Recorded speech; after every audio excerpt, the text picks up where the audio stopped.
Welcome back to Rene Marie Stroke of Luck. It's a pleasure to be here. Our second show, our 10 o'clock show. We're a little late, but that's okay. On Internet TV for Village Connection Network. Thank you, Jim, for the opportunity to do two shows rather than drive in every week. And, from New Jersey. Yeah. No, it takes...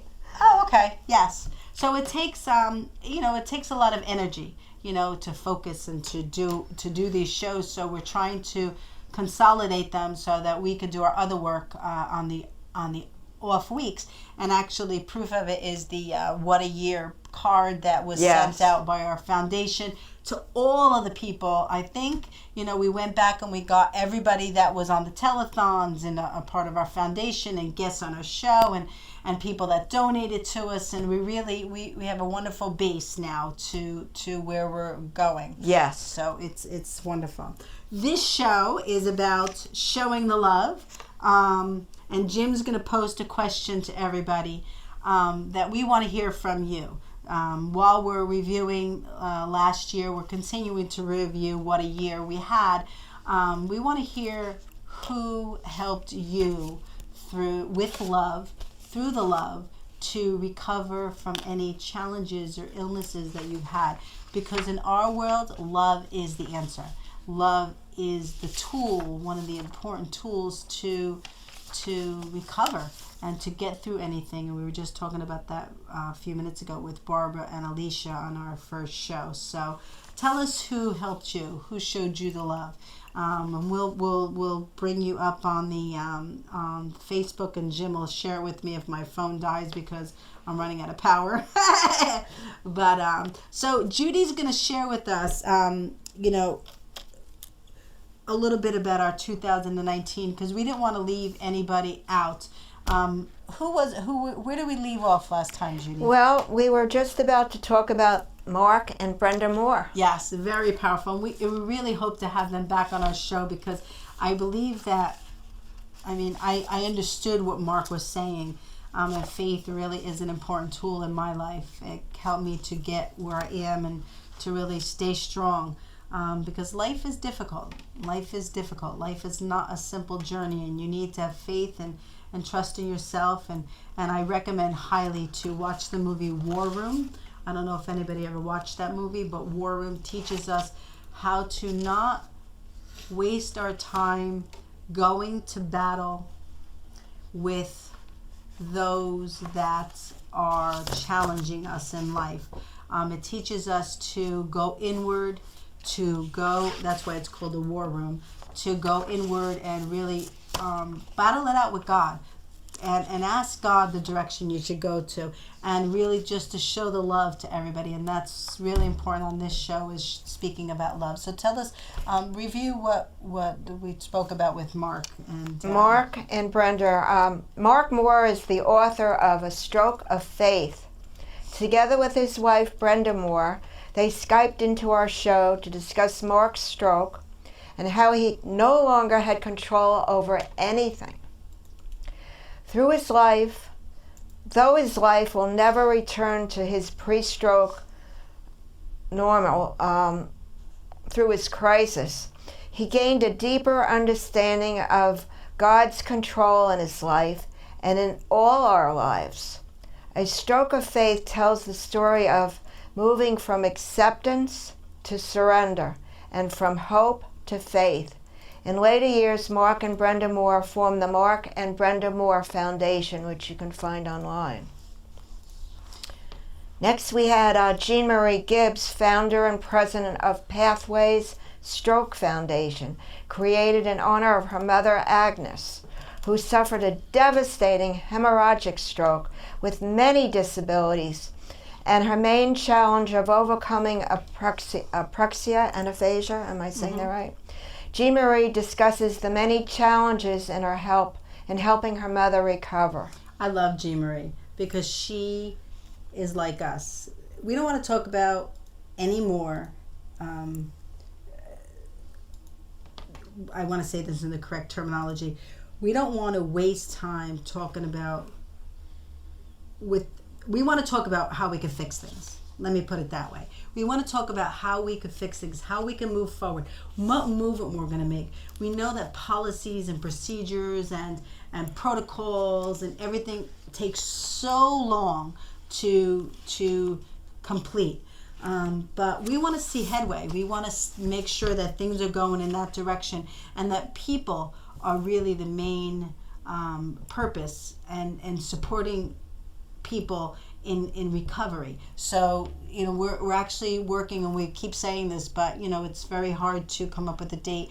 but we're working to come up with a roundtable discussion. Yes. A live roundtable discussion. So, and Michelangelo and Carlos Ramos just finalized their ability to stream from off-site. So Great. we're very excited, and then I believe that day we'll tap into Jim, and we'll be able to, because you could do it from here, Jim. If we're accessing it, you don't have to bring anything. Am I correct in my thought process? So we'll be able to really capture everybody from an off-site location. So we're very excited about that, because we're trying to branch out, and that's one of the reasons we want to do 2 shows every week, so every other week, so that on that other show we can go off-site and do incredible things, and possibly Jim could hook up with us and stream. And we've had 13 almost 14,000 views on one of our shows. So that's the next one I was going to talk about. Knowledge is power. We had 13,000, maybe 500 the last time I checked. Yeah. And knowledge is power is about who is at risk for a stroke or a brain attack, TIA, aphasia, how it feels not to be able to communicate. Tests like the CAT scan, the MRI, the MRA. Time is of the essence. Recovery and love. As of this release, again, there's been about 13,500. And that's why I think it's so important for us to continue this conversation, because I always ask people how it feels, because each person has a different experience. Yes. No matter what you're going through, whether it's a heart attack or whether it's cancer or whether it's a stroke or whether it's something that's mentally challenging to you. And I've had my days, where you get frightened by life, and you get frightened by what you're going to do, and that's why I love the conversation with Mark, because we spoke about how it felt to have to deal with these challenges. So. Okay, we had we had Assemblyman Andrew Rea from District 12, State Assembly of New York, who was a returning guest, along with Christina M. Bolton, Director of Advocacy and Engagement for the Brain Injury Association of New York, discussing ways to increase awareness, as well as campaign for public policy changes to improve and expand public policies regarding brain injuries.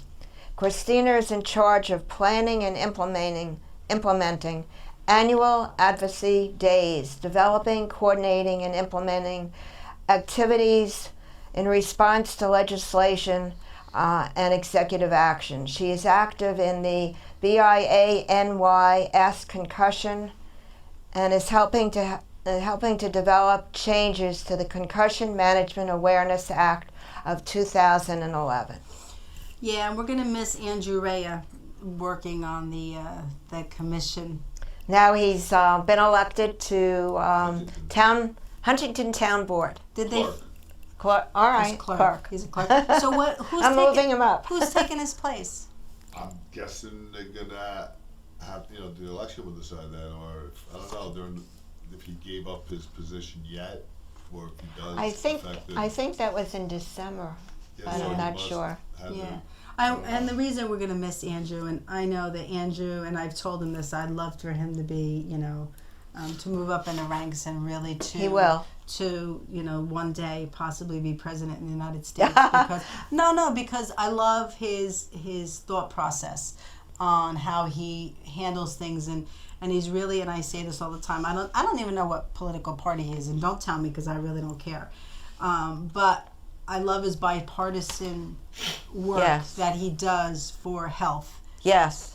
He's very bipartisan. He listens to all the pieces and really fights for people. Yes. So we need people like that in the world. We had Joel Mirowitz, I hope I'm saying his name right. He served 43 years as a trial attorney, was a city court judge of Glen Cove, presided since appointment from 1995 through 2006, was the Deputy Attorney Nassau County Office for the Physically Challenged from January 2007 through December of 2010. Joel survived 3 strokes. Yes. That's And- the gentleman that I met at the car show. Yes. And it was so worth it to do. And by the way, we want to thank the car show organization for their donation that they made to us.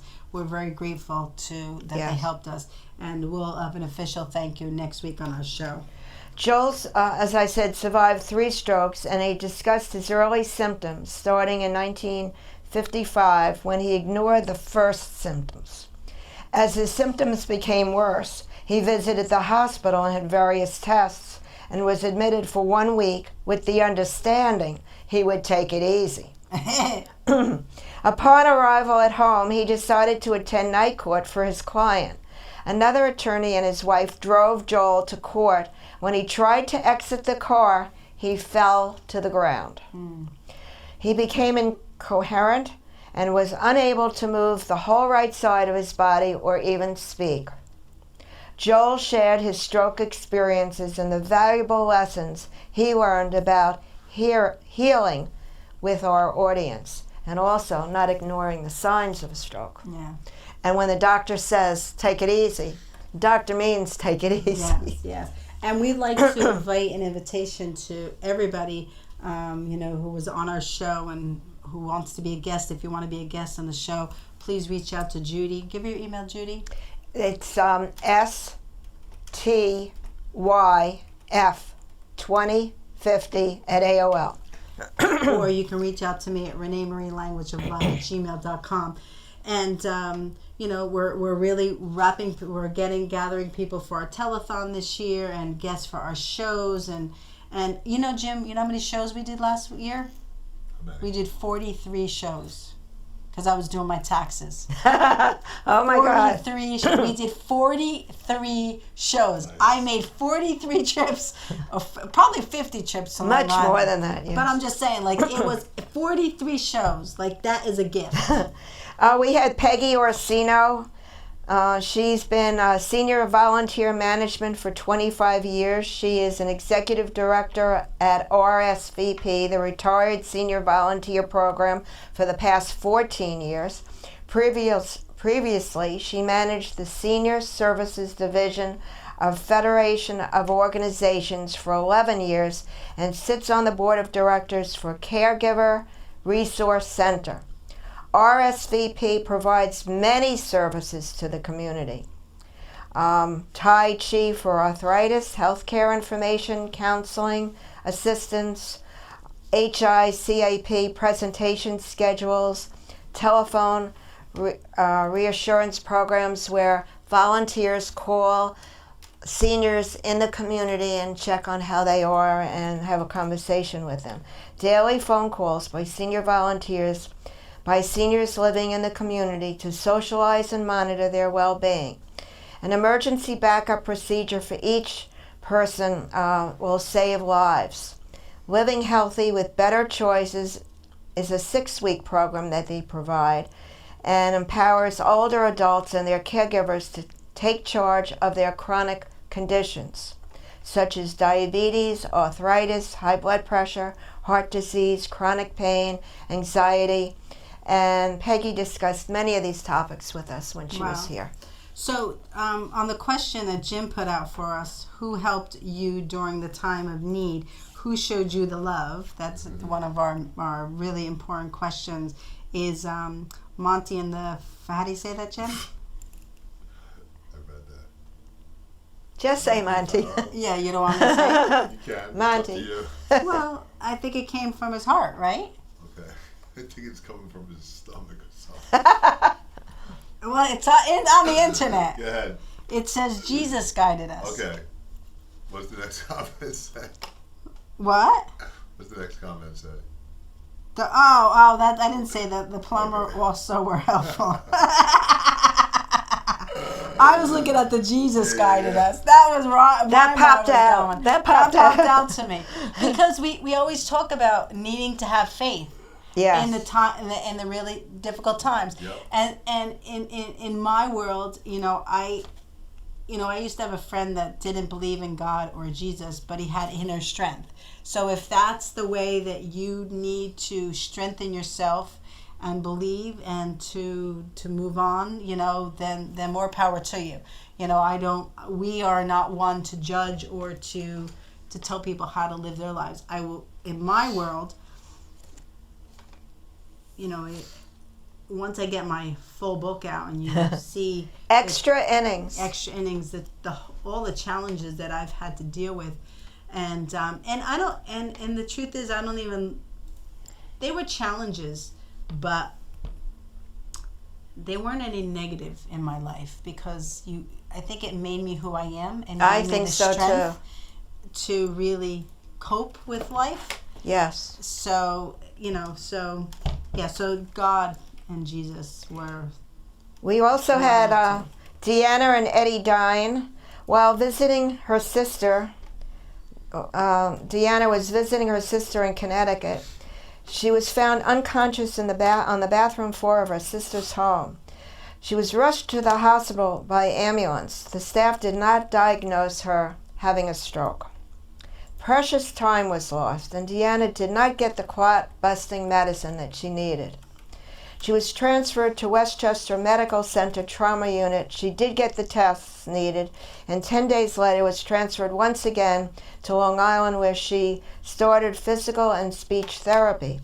Deanna and Eddie learned fast that their insurance for physical therapy had run out, and her remaining recovery would not be covered. As we discussed and are very passionate about, insurance should not be the deciding factor in recovery. Deanna and Eddie talked about the struggles and obstacles overcome by Deanna on her road to recovery. That was a wonderful show. Yes. I like them a lot. I remember that her husband, what did he do for a living? He was a... I don't recall. I'd have to look it up. I don't know whether it was an attorney or whether it was... No, I don't think he was an attorney. An accountant. He was something that, but the tools that he learned in his career really helped to support her in her recovery. And that's why you need an advocate, somebody who will speak for you if you can't speak for yourself. That's right. And we were just talking that on the prior show. Yeah. And if you don't have a resource for that, then just start making phone calls. Go call the state, call your local, congressman or assemblyman, or start reaching out for people to give you direction. Call the American Stroke Association. You can contact us if you want help. Reach out to a school or a church or a synagogue, or no matter who you have to reach out to. Start the conversation and don't let go until you have accomplished it. However, I will tell you that we always say that you need to build that circle around you so that things are prepared when you do come to those challenges in your life. It took me a long time to come up with a spiritual counselor and a regular counselor and an accountant, financial advisor, and and build that team around me. It's vital. Yeah, I have my main doctor, Dr. Herman, who's my internist, but I do nothing without going through him to guide me because I trust him. So you got to do it. You got to do it now. So build that team around you. Marlon Zapana, am I saying his name right? Marlon? Oh, yes. From Life's Next Chapter Foundation, helping families to feel safe, healthy, and educated through health education and health promotion. Marlon and his fellow board members were return guests, and they talked about their mental health summit in New Jersey, at Jersey City University. Yeah. And Marlon and the first Life's Next Chapters organization. Sorry, I was just thinking. Marlon and Life's Next Chapters organization is the organization that we're beginning to bring education to the school systems, because we really believe that we need to educate our children on the simple ways to save someone's life, and they, just keep calm and fast, and if they see the signs, all they have to do is get out their cell phones, because most kids have cell phones nowadays, yes, and call 911 and get help for that person. It really is important, and if we we start to educate the young, then we'll diminish the amount of strokes that we have, or the results from amount of stroke, because people will get help in the 4.5 hours that they need to get their help in. We had Dr. Richard Libman, associated with North Shore, Long Island Jewish Health System since 1993. Dr. Libman was a neurology resident at Albert Einstein College of Medicine and completed, cerebral vascular postdoctoral fellowship at Columbia University. He currently chairs at the North Shore LIJ System-Wide Stroke Committee and is recognized through the system as an expert on acute stroke management. Wow. Virginia Werner was fortunate enough, she's one of our board members, to have Dr. Libman as her doctor, and both discussed the various forms stroke will take, her symptoms, care, and recovery, as well as the doctor's expertise on acute stroke management. In a couple of minutes, I'll mention the board members and how they, I just want to get to the guests, and then we'll go to the board members, and we'll talk more about Virginia. We only have a few more minutes. I know. I'll try to go faster. No, I mean, we could do this we could continue to Stephen Melinsky story illustrated that stroke symptoms should never be overlooked or ignored, and most important, never drive while you're in this condition. He describes the day of his stroke, his visit to urgent care where they thought he was just dizzy, his later visit to the emergency room, his MRI and CAT scans, and the fact that they discovered a hole in his heart that demanded immediate surgery. He explains that he did not realize that stroke can occur at any age, even if you think you're in the best of health, and that everyone should be aware of the symptoms and not make the mistakes he did on that day, which could have cost him his life. Tracy Lawrence, author of Dementia Sucks, A Caregiver's Journey with Lessons Learned, discussed the important topic of supporting family caregivers in the workplace. Tracy knows all about this since she was the primary caregiver for both her mother and her dad. Tracy is a business consultant, trainer, and speaker on the following subjects: hidden epidemic. I think I cut this off. Okay. But what are you a caregiver? What is dementia? Has the cure for Alzheimer's disease been found? Advocating for loved ones in need, self-care, family caregiving, and career. Can anyone do both? Resources for everyone. We had...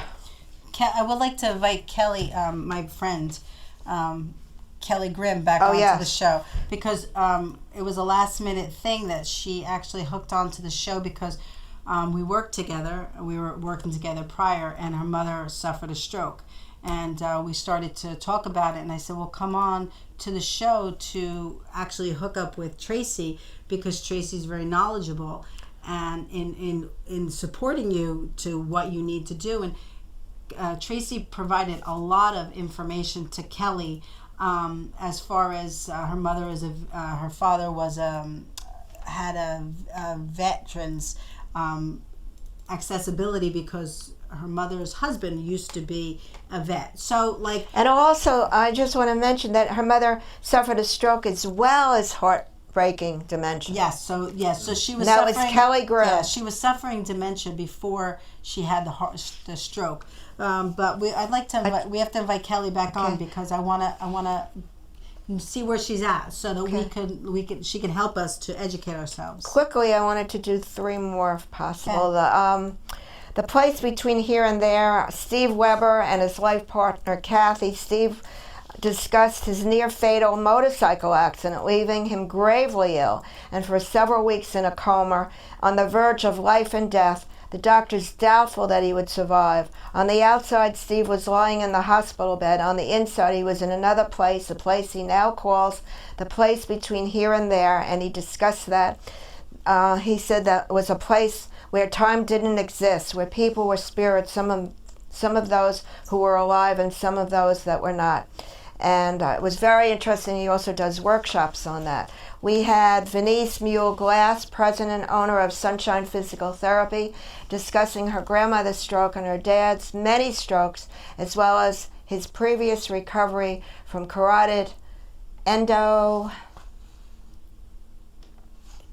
I'm going to have to pass on that. I cannot say that word.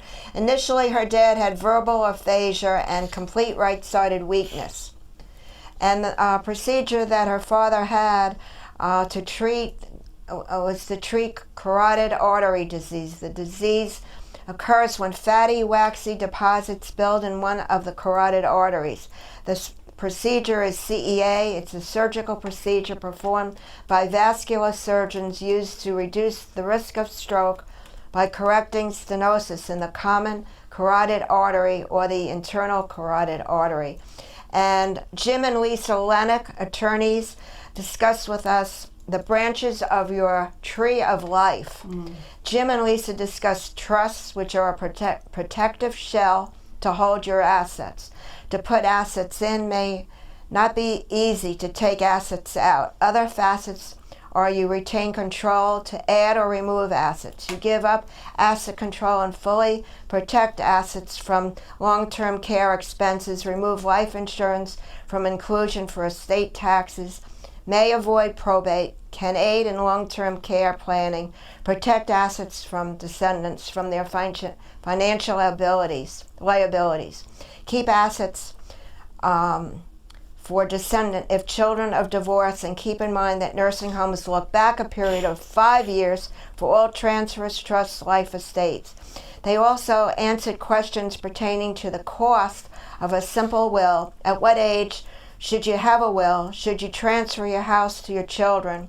What if you want to keep some of it keep someone out of your will? How to avoid probate, and who do attorneys work with? All ages, individuals, couples, young and the elderly. It is very important to use an attorney for this document since there are requirements in drafting and execution of a will in order for it to be valid, witnesses, notarization, etc. In addition, ask for a healthcare proxy and a living will and your end-of-life treatment decisions, and a POA power to sign legal and financial documents. Jim has extensive experience in handling senior trial. He's a senior trial attorney with several major insurance companies, practicing in New York State from Westchester through New York City and Long Island. Lisa has extensive title insurance, which is an added benefit when assisting clients with real property transactions or transfers. Wow. And that was a quick review. Very quick. Two shows. And I don't know if you want to go over Nancy. We'll discuss that on the next show. Yes. Nancy and Ginny and... Yeah, well, you know what, that's another thing. Invite all our board members to come on the show. Okay. And have a discussion. Well, meanwhile, we also have to discuss in the past what they've been doing.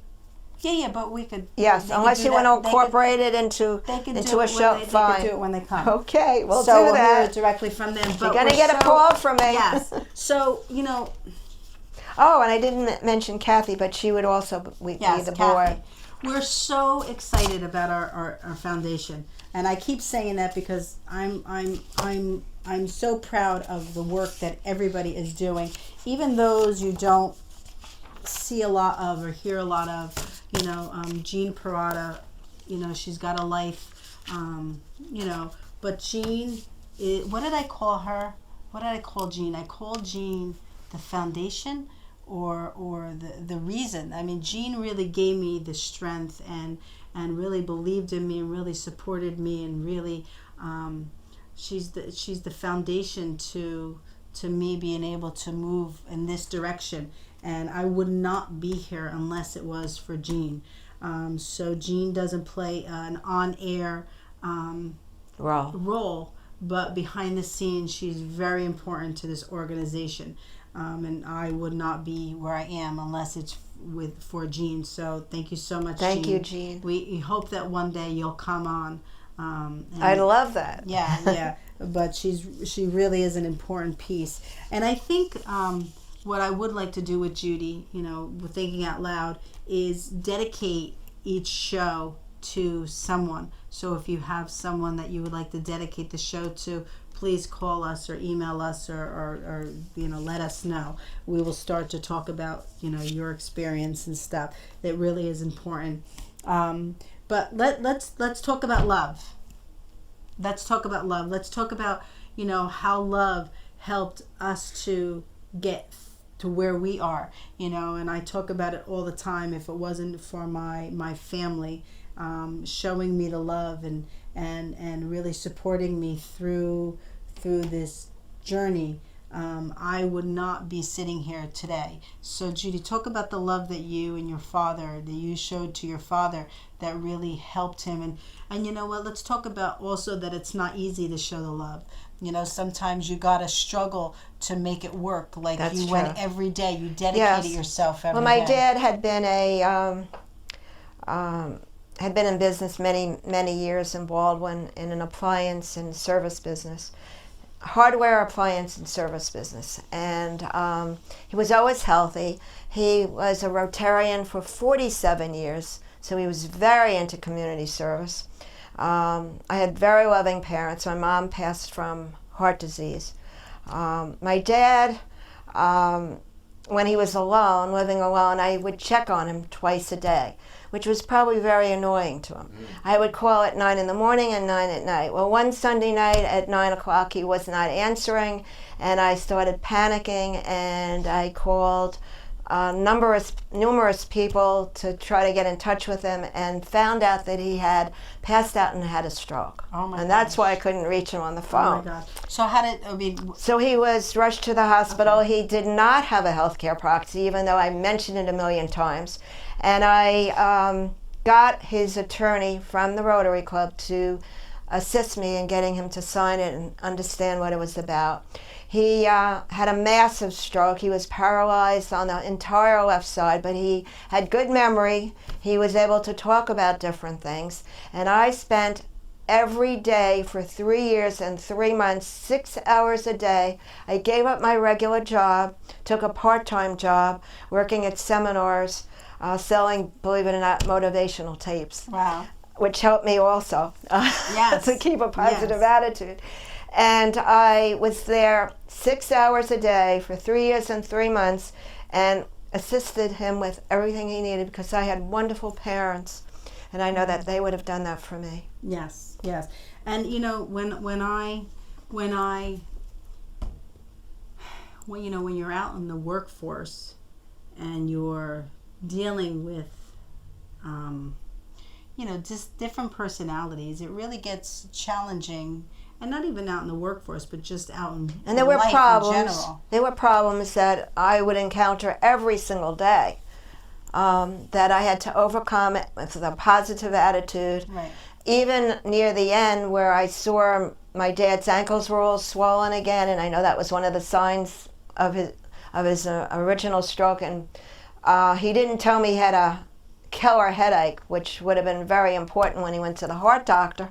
He never mentioned it. Yeah, and, but he was a father. He didn't want he didn't want me to worry. Yeah. So anyway, when I saw signs of things going downhill again, I alerted everybody and made sure everything went smoothly. So you have to have a caregiver there, somebody who really loves. I really loved my dad. I really loved my mom. I saw what was happening with my dad, and I saw it wasn't going well, and I made sure that I spoke to the head people there. Right. Not just anybody, but the head, so that they knew that something's going wrong and you got to take care of it immediately. Yeah. And I know, I agree. And but you know what this book was really very powerful for me last year when I read it, 11 Rings, because it really spoke to me about a wonderful coach who had a different philosophy on his coaching style, and it really was about showing love to the individual person and really trying to figure out how you can make each person successful by showing them the love. And some people you'd have to I'm talking about in general, some people need a lot of affection, some people want to be left alone, some people need time to process, some people need a constant reassurance. So we really need to learn how to engage and how to really listen to each person as to what they need from you to be successful. It's not about you, it's about that other person. So if you put the if you put the love in effect, that person will trust you and they will respect you, and it really is an important thing. So this book really confirmed to me, and really parallel to how Dom inspired me to keep moving on and really coached me. And let me tell you, with Dom, it wasn't easy. I'm telling you, I'm saying, like, he knew how to push me a little bit and then back off, give me time to think, and then push me a little bit. But Dom was a leader that, like Phil Jackson. Knew how to listen to each person and really get them to be the best that they could be. Not everybody the same. That's right. Some basketball players excel and some are just part of the team. So you just have to know what they're able to give and really love them for what they can do. And they draw the whole team together, and they motivate the team to do their very best. Yes. And I always keep this book, and I have it on my audio, so I listen to it when I'm on the way here. And another book that I love to read is Excuse Me, Your Life is Waiting by Lynn Grabhorn. The first book I ever an inspirational book that I ever picked up. And I went into the store and I just kind of gravitated towards it, and I picked it up, and out of all the books in the bookstore, I picked it up and I started to read it while my girls were at school, and they're at practice and they were going to be late and all that kind of stuff. And it really teaches you it's black and white. It is black and white. It's black and white in how to make things happen in your life and how to love people. So and that's the most important factor. Yes. Love is the answer to hate. Love is the answer to recovery. Love is the answer to survival. Love is the answer to bringing hope to people. And our vision. Do you want to read this, Judy? Our long-term vision of the foundation and what we pride ourselves on. We are so proud of this, and we stand true to this. Yes, we do. Our mission will have Oh, you want me to start there? Yep. Okay. The long-term vision of the Language of Love Foundation and Telethon is to join the world together in stroke and aphasia awareness through kindness and pure love. Go ahead. Our mission will have enormous impact and reduce the number of strokes, as well as reduce the number of deaths, disabilities, and bring hope to all. And we also pride ourselves on being authentic. With spreading love in the way that we encounter all that cross our path. And that's really a challenge, because sometimes people are not in the same world that we are and don't believe, but we have to stay true to ourselves and let things go and just keep moving on. I always said that when people are coming at me, I kind of just go around them. Let them keep talking, let them keep doing what they want to do and complaining and doing everything that they need to do. But I have too much work to do in my life. My stroke really brought the awareness to me that life is too short. Life is too short to hold on to things, and we have too much love. We have too much joy to bring to the world. And we shouldn't waste it on ridiculous. Yes, and that doesn't mean that you don't have a right to feel the way you're feeling, and process it, go through it, but don't hold on to it, because it will only hurt you, and it won't help you to heal. It won't help you to heal mentally. It won't help you to heal physically. And the other thing is that things happen in our lives for a reason, even though that's a hard thing to think about. But I know that my stroke happened because I was too thick-headed. Oh, come on. Yes. I can't picture that. I was too I was channel visioned. When I was going to do something, I would only focus on doing that, and people are around me talking to me and doing things, and I wasn't listening to the people around me.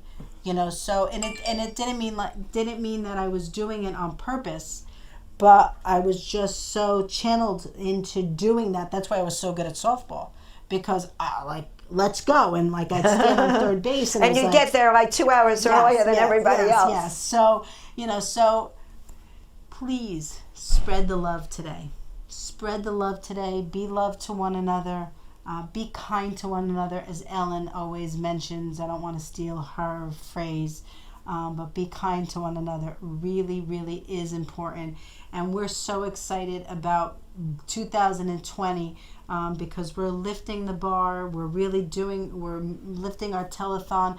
We hope that people will take the opportunity to help us, partner with us, sponsor this show, sponsor our foundation. We are doing such phenomenal work, so we hope that you'll join with us and partner with us. Yes, and I want to just end with one statement from Vince Lombardi, who was a Notre Dame. He was a coach, football coach. Was it Notre Dame, right, Jim?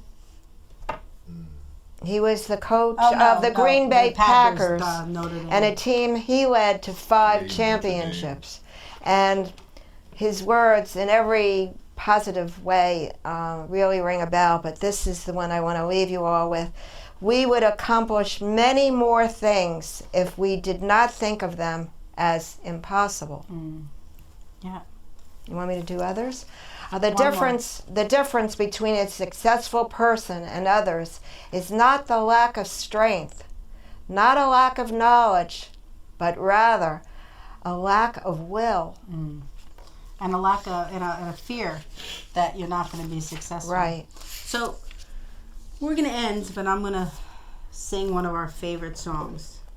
I believe in music, because music, as Judy said before, is so powerful and really gets you into that other mindset. And when something is happening in your life and you have no place to go, turn on the music and get lost in that, because it will help you to recover. It'll help you to heal. And what Dom always said to me, there's really no reason to handle it right now. There's really no reason. If you don't feel comfortable in handling it, don't handle it right now. Give yourself the time. And if somebody's asking you, just tell them that you don't have an answer right now. That you have to give them. They have to give you the time. You'll get back to them. And that was an important tool. Very important words of wisdom. Wisdom that he taught me. So let's sing. I can just sit around making music all day long. As long as I'm making my music, I can't do nobody wrong. And who knows, maybe someday I'll come up with a song that makes people want to stop the fussing and fighting just long enough to sing along. Let's go. I believe in music, and I believe in love. Music is love, and love is music, if you know what I mean. And people who believe in music are the happiest people I've ever seen.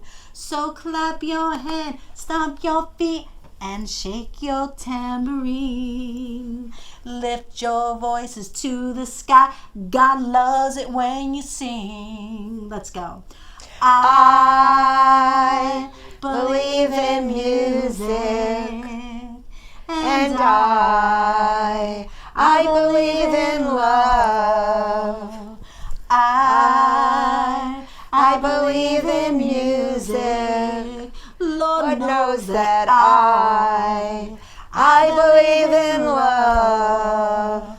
Music is a universal language, and love is the key to find brotherhood, peace, and understanding, and living in harmony.